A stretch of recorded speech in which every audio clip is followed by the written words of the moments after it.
for USC.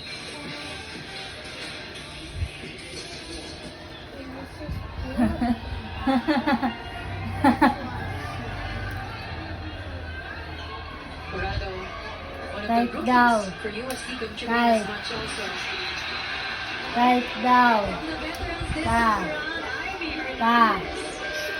7-point lead and timeout will be called by Lasal.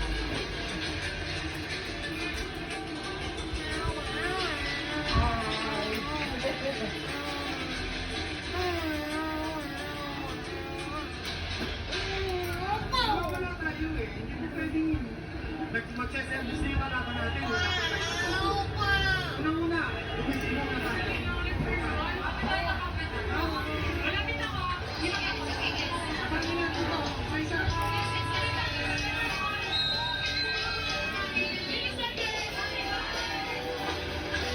Such confidence from Coach Noel and Barzing.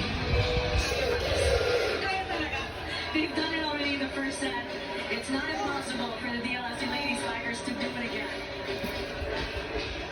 But, you can't be too complacent as well. I mean, if you look at USC, them losing the first set, definitely, this squad, gusto niyang bumawi. And the second set, they already have a lead. The lead, rather.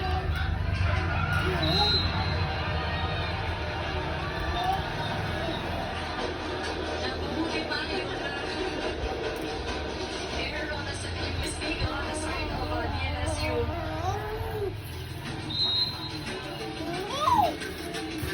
Dito. She realized Yes. it. Aya. Aya. Aya. 13 serving 19. Aya, come here. Dito, punta kay mama. Denied by Shaka this time around.